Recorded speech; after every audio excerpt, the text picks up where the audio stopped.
Des centaines de milliers d'images défilent sous nos yeux chaque jour sur les réseaux sociaux. Et pourtant, même si nous sommes tous collés à nos écrans en cette période si particulière, nous sommes bien incapables de nous souvenir d'une belle photo de mode. Celles que vous allez découvrir maintenant ont changé l'histoire de la photographie et de la mode. Je vous emmène au musée du Luxembourg à la découverte d'un artiste surréaliste célèbre dans le monde entier.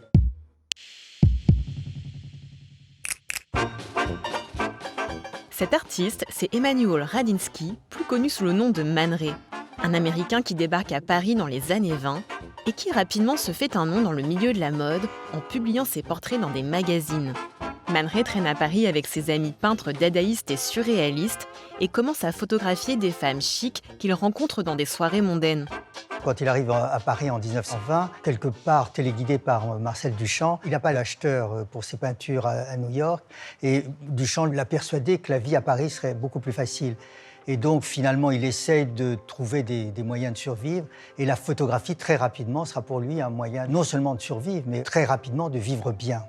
À l'époque, surtout, la photographie de mode n'existe pas quasiment. Dans les journaux de mode, on a des dessins qui permettent aux couturières de s'inspirer des modèles des grands couturiers, mais très peu de photographies. Man Ray, très vite, va inventer ce nouveau métier qui est le métier de photographe de mode. Pour lui, les femmes sont un peu des objets. C'est une attitude qui aujourd'hui serait très facilement condamnée, mais qui à l'époque est tout à fait supportable.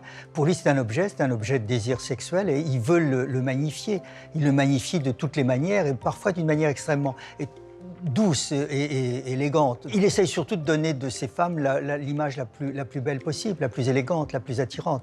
Et donc non pas du tout dans un rapport qui est un rapport frontal et direct, mais plutôt extrêmement allusif, auquel évidemment la photographie de mode se prête particulièrement bien.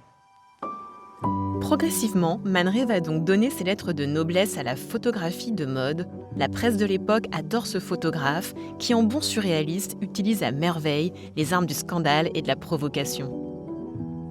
C'est évident que ce que Man Ray aime par-dessus tout sont les femmes. Il le dit, il s'en cache pas. Il explique que parfois, le succès de ses photographies, c'est, comme il le dit, le sex appeal qu'il sait donner à toutes ces images. Et c'est effectivement toujours un hymne à la femme, qu'elle soit habillée ou déshabillée d'ailleurs. Ce qui intéresse les magazines, c'est des images qu'on retient, des images qui sont nouvelles. C'est pas toujours le même modèle figé devant une toile de fond et immobile. Et donc, par exemple, il met en scène ces modèles de façon à suggérer le mouvement. On le voit très bien dans les dernières images pour Harper Bazaar. On a l'impression quasiment que ce sont des images en mouvement, des images qui ont été captées comme ça alors que le sujet bougeait. Le sujet est même d'ailleurs parfois à la limite du flou. Et c'est quelque chose qui évidemment attire l'œil dans des pages de magazines où les images sont posées, sont très sages. Les images de Man Ray, évidemment, sont remarquables. Elles sont remarquables par cette volonté constante de transgresser ce que la photographie a de banal dans sa reproduction du réel.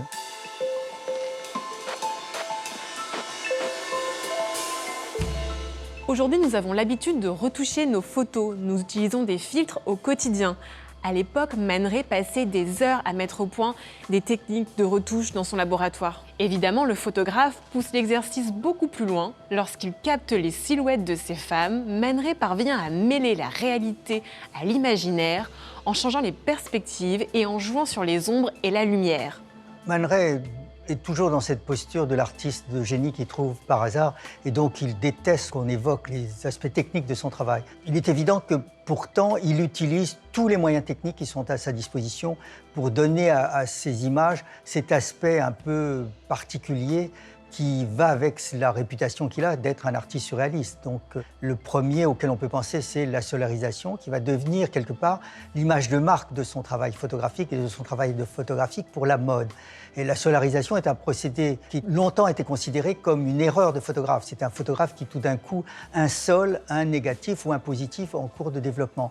Ce qui fait que les valeurs lumineuses deviennent sombres et que, au contraire, la lumière s'éteint et devient noire. Il arrive à la maîtrise de la lumière assez lentement. Et c'est peu à peu qu'il va en venir à maîtriser complètement cette source d'effet et parfois, effectivement, l'utilisant d'une manière extrêmement vigoureuse, on pourra dire, en projetant des ombres, en faisant en sorte que les contrastes entre la lumière et l'ombre soient très affirmés. Je pense que le talent de Man Ray, c'est au contraire de déréaliser la réalité. Constamment. On le voit très bien par ces techniques aussi, qui est de toujours placer son appareil très loin de l'objet qu'il va photographier. Et il sait dès le départ qu'il va recadrer son sujet, de façon à donner à l'image photographique un rendu qui est plus proche de celui d'une sculpture, par exemple, d'un marbre, que d'une peau. Pas de défaut, pas d'accentuation de ce qui est vulgaire et banal, mais au contraire, déréaliser et donner à l'objet qui photographie une valeur immatérielle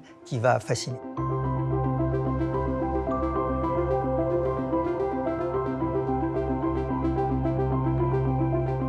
Man Ray a marqué le monde de la mode dont les images fleurissent aujourd'hui sur les écrans. Des publications qui manquent sans doute parfois d'une petite touche surréaliste et d'un grand voyage dans les années 20.